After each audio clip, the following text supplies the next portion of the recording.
Nowadays, smartphones have such incredible cameras with fantastic stabilization, and you might be wondering, why would I need a gimbal? Well, that's exactly what I thought before I got my hands on the new HOHEM iSTEADY M7, and trust me, this gimbal does far more than just stabilize your footage. I mean, this gimbal has a detachable AI camera with built-in LEDs, and also a detachable screen. These things alone make this gimbal an absolute game changer. Okay, now HOHEM did send me the iSTEADY M7 for a review, but this is not a paid ad, no money exchange hands, and I'm free to say whatever I like. So let's start off with the basics. The iSTEADY M7 is a smartphone gimbal that can have a payload of up to 500 grams, which is ridiculously impressive. This means you can easily add an extra lens or some accessories. The overall weight of the gimbal is about 780 grams, with the AI camera and the included mini tripod attached. So with your phone, you're looking at around 1 kilogram of weight, so it definitely isn't a lightweight piece of kit. It's also pretty big, at about 36 centimeters tall with the tripod attached, and about 46 centimeters when the tripod is collapsed. And I would recommend always having that mini tripod attached, as it just makes it so much easier to use, as you can hold it with both hands and put it down whenever you need to. But what I really like is the fact that all 3 axes have a locking mechanism on them, so it feels nice, solid and secure when we're traveling around with it. I also really like the overall look of this gimbal with the black and metallic orange accent colour. I do think it looks really smart and professional. And the subtle rubberized grip around the handle and the mini tripod makes it really nice to hold and use. It also does come with a fairly hard case to store it in with a nice handle on the side. Inside the case we also receive a USB to USB-C cable, which is used to charge the gimbal via the port on the side. And the battery will take about 3 hours to charge, and they state it should last for about 12 hours of constant use. You can also charge your phone using the supplied curly USB-C to C cable plugged into the hidden port on the underside of the gimbal's arm. And like I said just now, the gimbal also has that detachable AI camera with built-in LED light, which I'll go into more detail in a bit. So if you end up using the gimbal to charge your phone and you use the AI camera and light, that 12-hour battery life will be dramatically reduced. And there is one more thing that this gimbal has cleverly hidden away: this built-in 19cm extension pole, which comes in super handy when you want to get an extra bit of height for some crane shots, or even if you're vlogging. It now means you don't have to keep your arm extended as much, and it even comes in super handy for low angle underslung shots, so you don't actually have to bend down as much. So that was quite a lot of information just about the basics of the gimbal, so let's now do a deep dive into the actual workings of it. When we go to use it, we need to make sure that all of the locks on the gimbal's arms are now open so they can freely move. The clamp for the phone can either be in landscape or the portrait position, and it only spins 90 degrees, so the clamp will not rotate all the way around. In the landscape position, we insert our phone with the camera on the left hand side and the charging port to the right, making sure it's nice and snug. If it falls one way or the other, it means the phone is not balanced. We can undo the lever on the back arm and slide the phone in the opposite direction than the way it falls. Also, we can slide the actual clamp up and down to help balance the phone's tilt axis. Once we're happy, we can hold the power button down for 2 seconds and it will start up. And you might have thought there should be an easy way to flip between the landscape and the portrait position by a click of a button, but unfortunately there isn't. The only thing that we can do is twist the handle by 90 degrees and it will flip the phone 90 degrees and we're now in the portrait position. If I carry on filming like this, I have to keep the gimbal at this 90-degree angle. As soon as I bring the gimbal back down, it will go back to how I originally balanced it. I have to physically move the clamp and the phone into the portrait position. And if the gimbal is on, we can just double tap the power button and this will put it into standby mode, meaning the gimbal is still on but the motors won't be working. Now you'll probably notice that the clamp doesn't actually spin in the direction we need it to. So we have to take our phone out, flip the clamp, reinsert our phone, and then rebalance it like I showed you just now with the lever on the back and sliding the actual clamp. And by now you've probably noticed that this gimbal has that really nice bright 1.4-inch screen on the front. This screen makes it super easy to see the settings and which mode we are in. But this screen is also a touchscreen, allowing us to quickly and easily change the mode and settings, which works really well and is super responsive. Pressing here allows us to switch between each mode. We have PF, which is pan follow, which basically means the phone will follow our panning motions, but not the tilt motion. We then have PTF, which is pan tilt follow, so it will again follow my panning, but also it will follow my tilt motion. We then have POV, or point of view, and that will follow my panning, my tilting, and also the roll of the gimbal as well. And finally, we have custom, and we can basically choose which axis we want to be enabled or not. There is also a joystick on the front, and this will allow us to position our phone however we want it. We can even slide across on the screen, go into the joystick settings, and change the speed of the joystick if we want to speed it up or slow it down. Going into follow speed on the screen allows us to choose how sensitive and responsive we want the gimbal to react. And more settings allows us to dive a little deeper into certain settings, or to recalibrate the gimbal's horizon if it's not quite level. And this trigger on the back is super useful. If I hold the trigger down, that will lock the phone's position, so no matter what I do with the gimbal, the phone is always going to be facing in the position where I just locked it, so I can move the gimbal around and the phone is not going to move, which is really useful if you want to get some form of like slider shot, but you can't be too boisterous with it. If I start to move it at some weird quirky angles, it's starting to kind of freak out or maybe flip its orientation. A tap and hold will enter into sport mode, so it will basically speed up all of the motors and become really quick and responsive when I'm moving the gimbal around.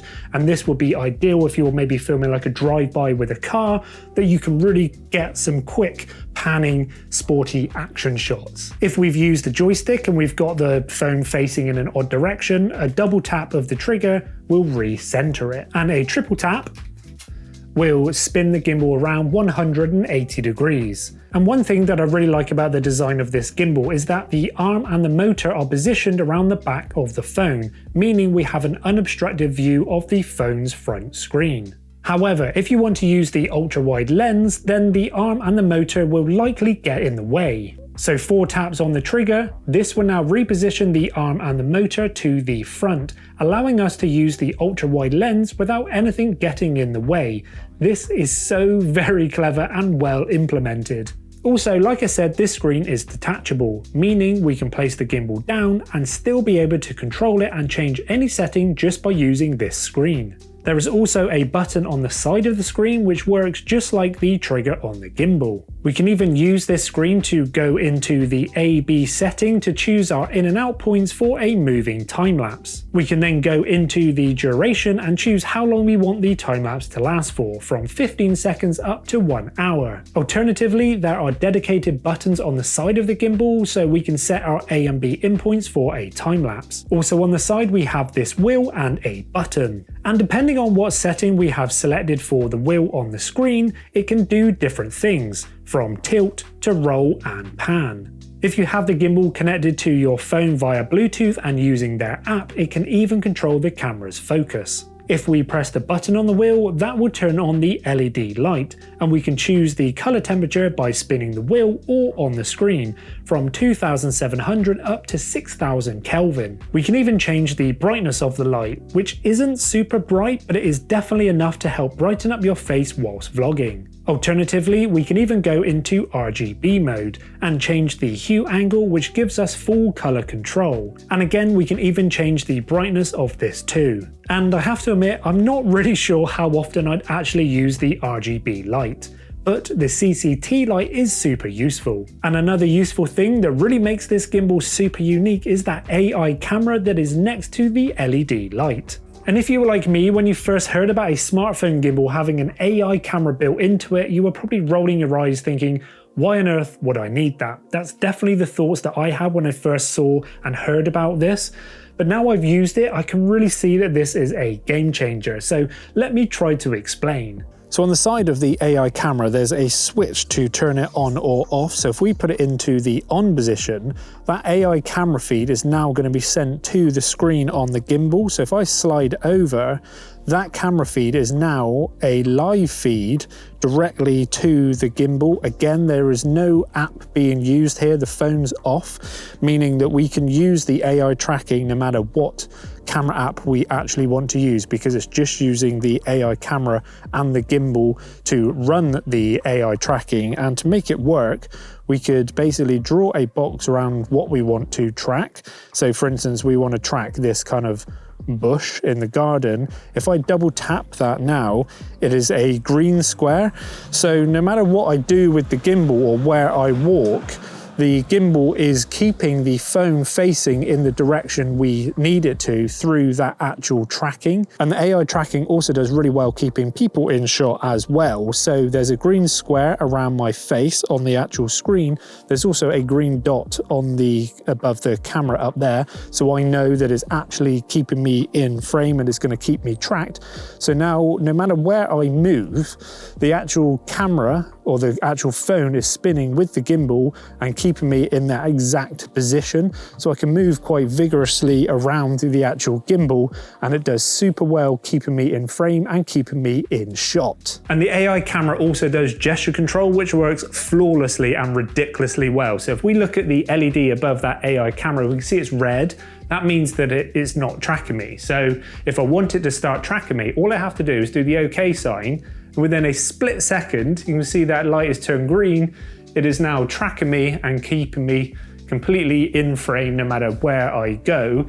Even if I hide behind my camera here, it can't really see me, but as soon as I bring my head out, it then picks me up and puts me in the exact position I've told it to track me. But maybe I don't want it to track me in the center of the frame like it currently is. I could put my hands like this, that LED starts flashing green, I put myself to where I want it to start tracking me, do that shape again, and now the camera is completely keeping me on the third of the screen. Again, I can hide behind here, walk out, it finds me and puts me in that exact position. Again, I can reframe myself over to here, do that, move over here, and it's keeping me completely in that position I've told it to. And if I wanted to stop tracking me, put my hand up like this, that LED is turned red, and now I'm not being tracked. And this AI camera is also detachable with a nice solid locking clip. There's also a magnetic connection, so there's no need to charge it as it takes its power directly from the gimbal itself. And remember, the screen is also detachable as well, so we can see exactly what's going on, and we can also go in and change all of our gimbal settings, which is a game changer for solo content creators. So this AI camera feed still works flawlessly up to 10 meters away with pretty much no lag or latency. Even if you're not going to be filming yourself, but you're on a Zoom, Skype or FaceTime call, this AI tracking will still work as it's not app driven.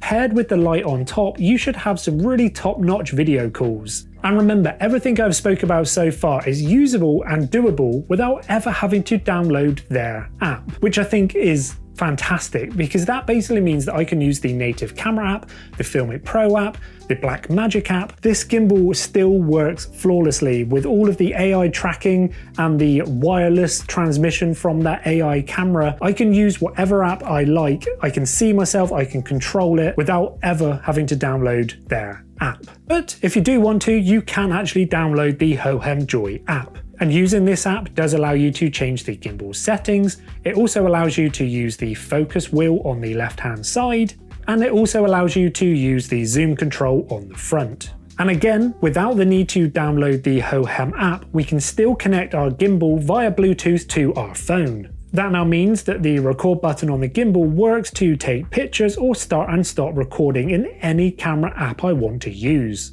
And again, this is super useful when paired with that detachable screen and the AI camera feed. I can walk away from the gimbal, see if I'm in shot, and start and stop my recording. So yeah, this thing really packs a punch and is the most jam-packed smartphone gimbal on the market at the moment. It's not cheaply made and is so well thought out with user experience at the forefront of its design. Before I got my hands on it, I did think that having an AI camera built into my smartphone gimbal was a complete gimmick, but after using it, it, I really do think that it is a game changer and it is a pleasure to use. I think one improvement could be having a way of easily attaching an SSD, so I can record directly to that, as you kind of need to nowadays with your phone filming in log, because the file sizes are huge. And sure, the battery could have been made a bit more powerful to last a bit longer, and is definitely not the lightest or the most compact piece of kit, but I don't really think that it's been made for hobbyists. It really feels like it's been made for people who want to up their smartphone filmmaking, and the price does reflect that, as it's launching at around $299. But Hohem have given you a discount code where you can get about 10% off, which I've added in the description down below. But those are my thoughts, and now I would love to read your thoughts in the comment section down below. What do you think of the HOHEM iSTEADY M7 smartphone gimbal? Does it interest you? Is it something that you would want? What are some improvements you would want made to this gimbal for a future version? Let me know in the comment section down below. If you found this video interesting and informative, a like would be really appreciated, and if you're not already, a subscribe would be really appreciated as well.